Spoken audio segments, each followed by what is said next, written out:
जय श्री कृष्णा, राधे राधे। आप सभी भक्तों का आपके अपने YouTube चैनल श्री कृष्ण दीवानी में हार्दिक स्वागत है। आज आप सुन रहे हैं वैशाख मास महात्म्य का 10वां अध्याय। सर्वप्रथम भगवान का स्मरण करते हुए आप सभी मेरे साथ बोलिए। शांताकारं भुजंगशयनं पद्मनाभं सुरेशं विश्वधारं गगनसदृशं मेघवर्णं शुभांगं लक्ष्मीकान्तं कमलनयनं योगिभिर्दयानगमयं वन्दे विष्णुं भवभयहरं सर्वलोकैकनाथम्। ओम नमो भगवते वासुदेवाय।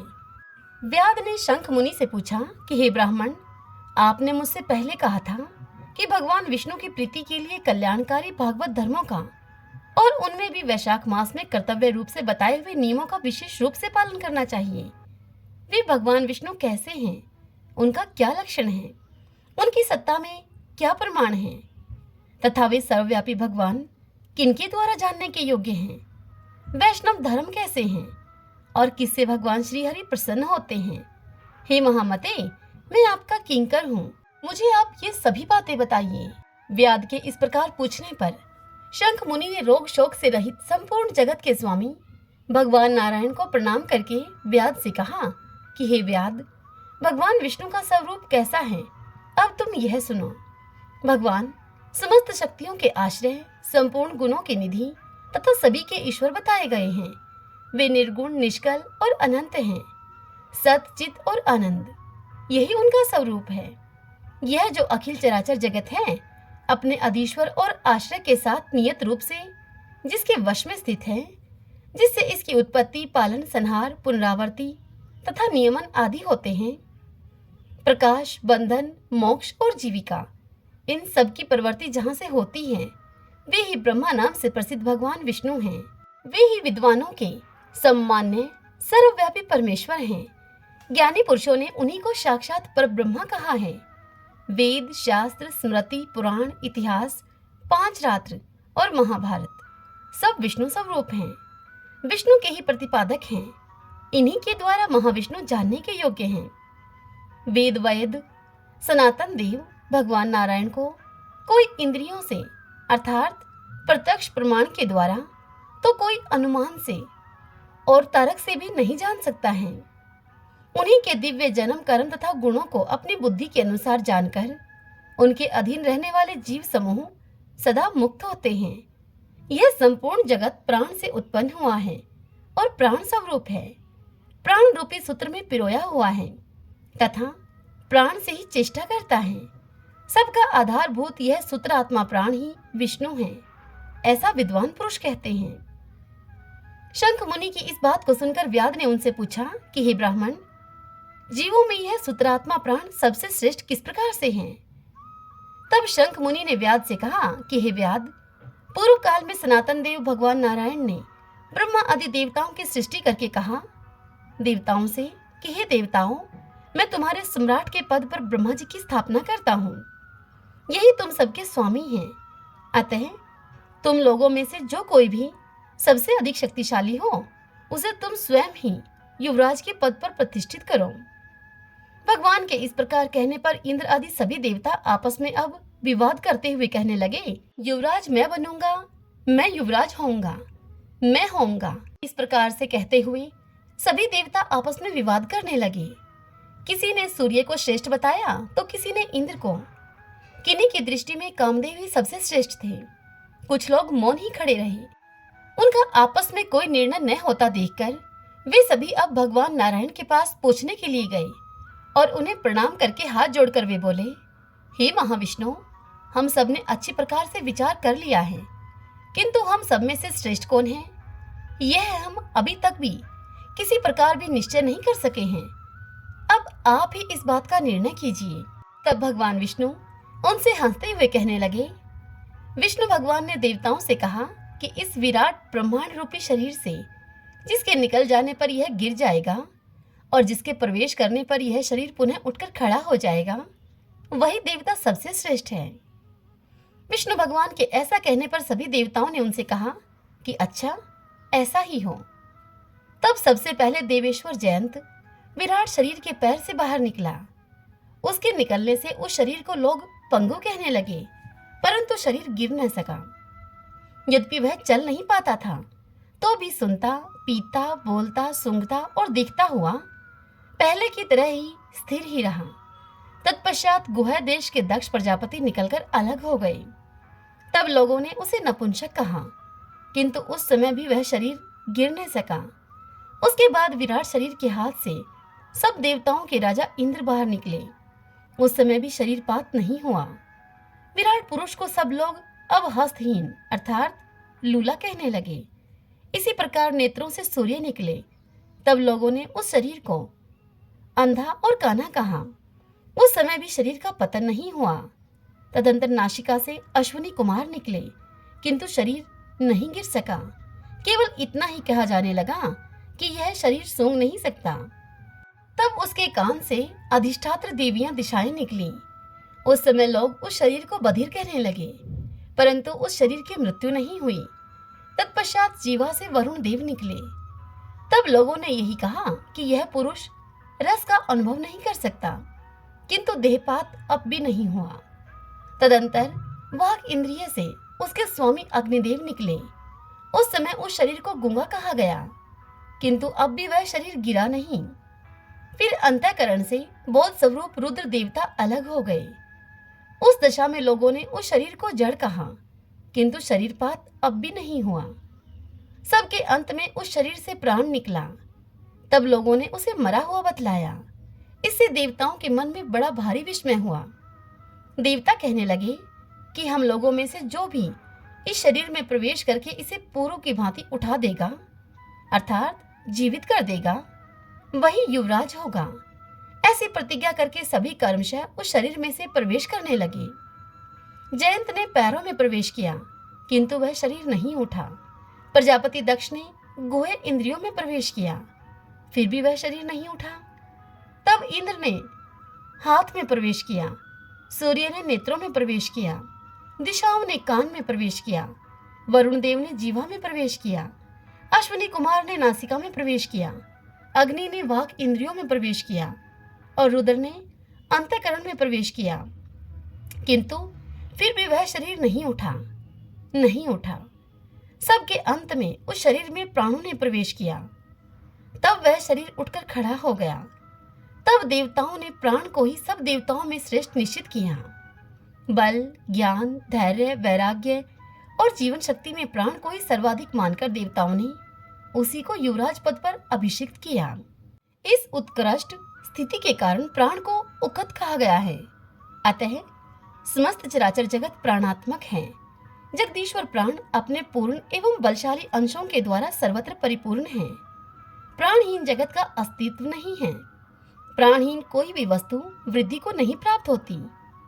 इस जगत में किसी भी प्राणहीन वस्तु की स्थिति नहीं है।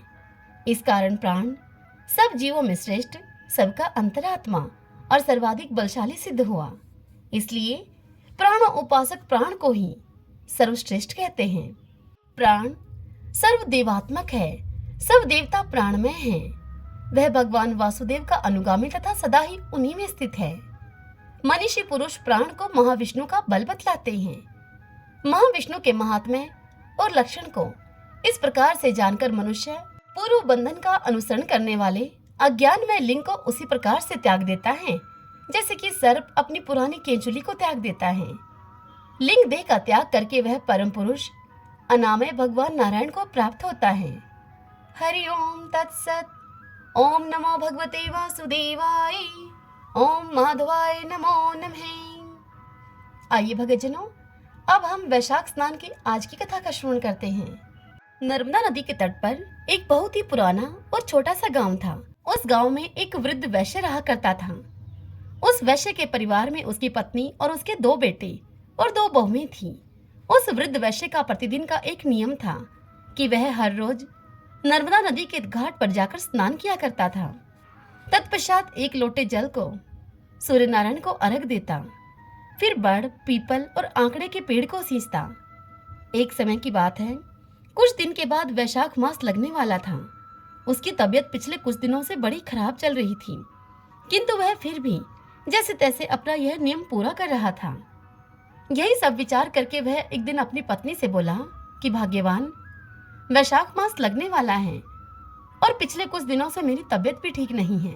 मुझे ऐसा लगता है कि मेरा नर्मदा नदी के तट पर जाकर स्नान करने का यह नियम अब नहीं रहेगा।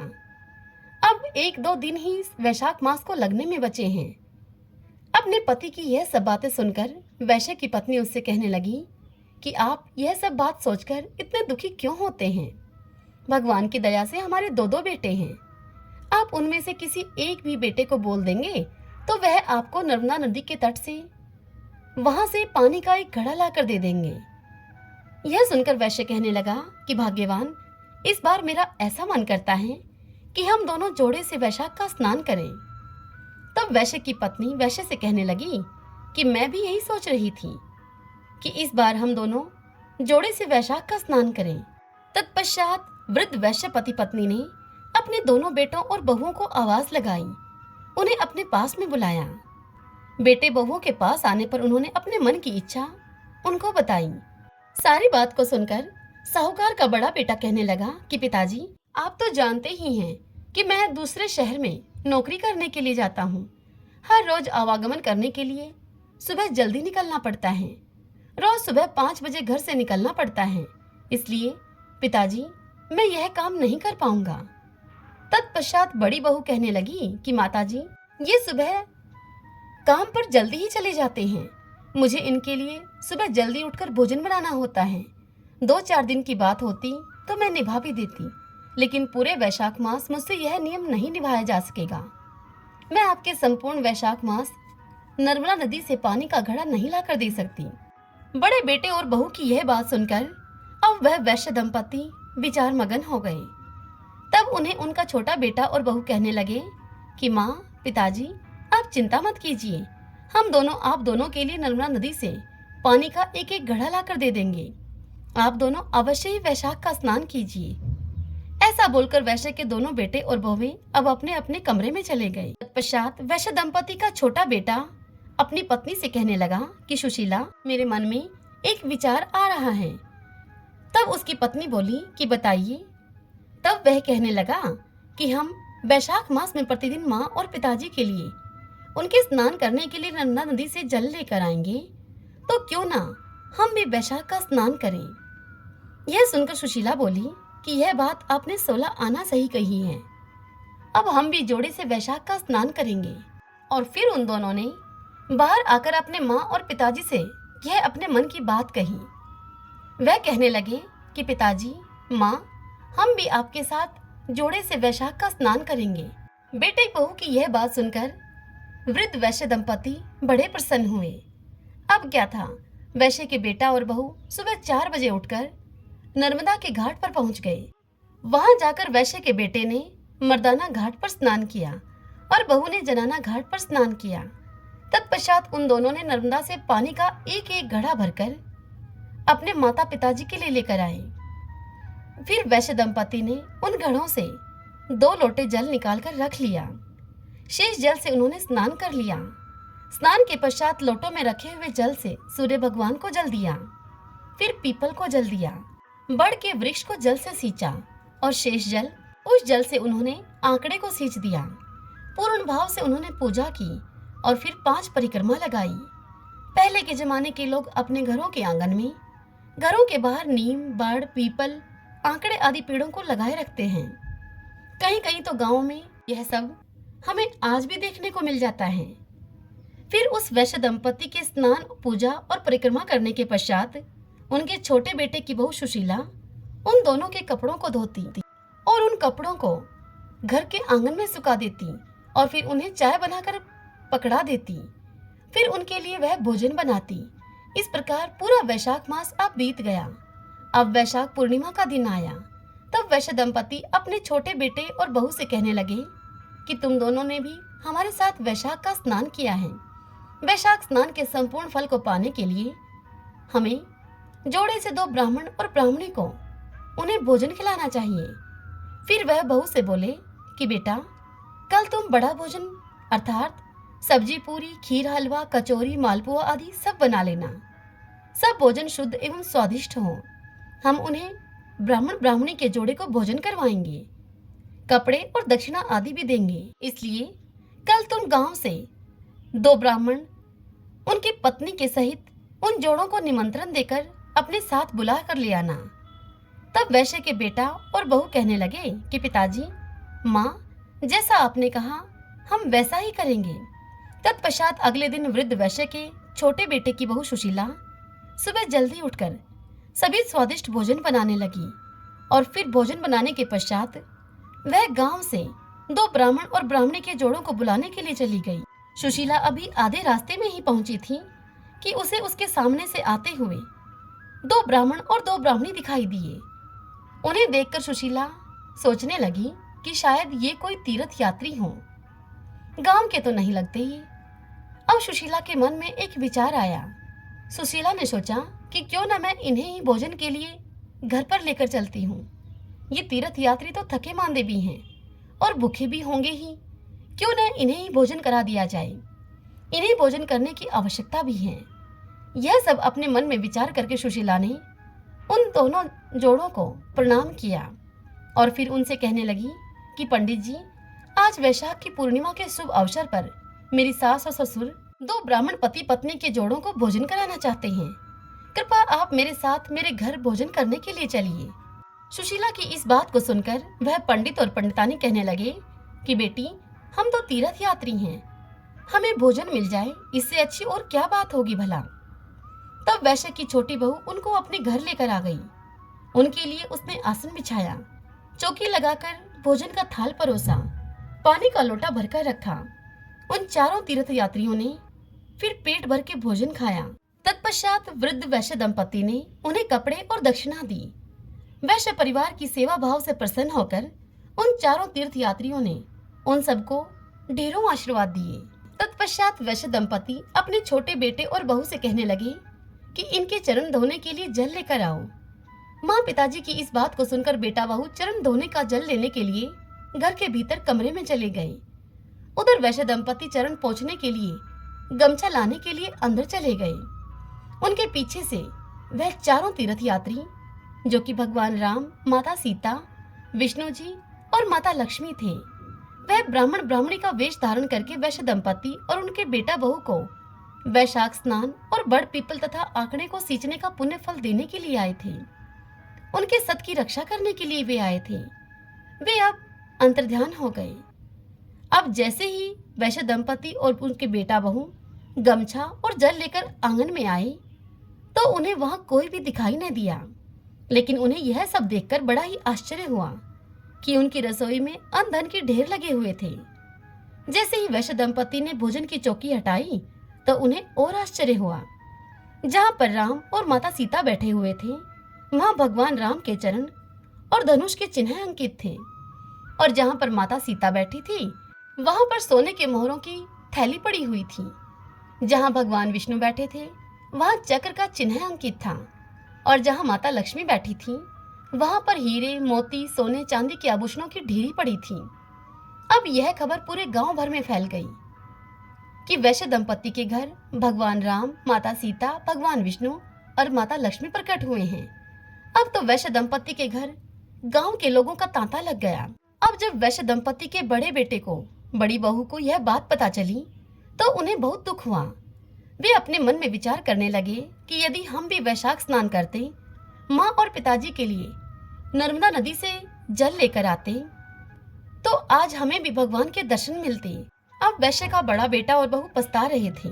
उसी दिन उस वैश्य दंपति ने पूरे गांव भर में यह ढिंढोरा पिटवा दिया कि वैशाख में स्नान करने, बड़ पीपल और आंकड़े को सींचने एवं पूजन करने से घर से गरीबी दूर चली जाती है, घर में अन्न धन और सुख समृद्धि बढ़ती है।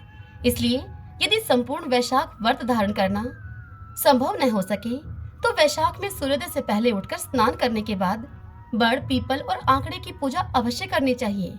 उन्हें जल से सींचे। ऐसा करने से घर की गरीबी दूर होती है।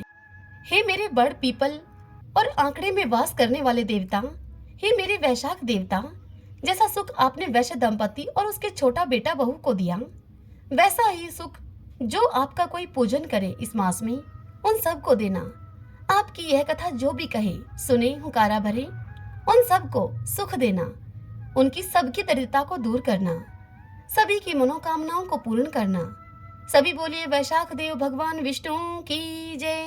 तो आइए भगवान के इन नामों को 5 बार बोलते हुए संकीर्तन करते हैं। श्री कृष्ण गोविंद हरि मुरारी, हे नाथ नारायण वासुदेव।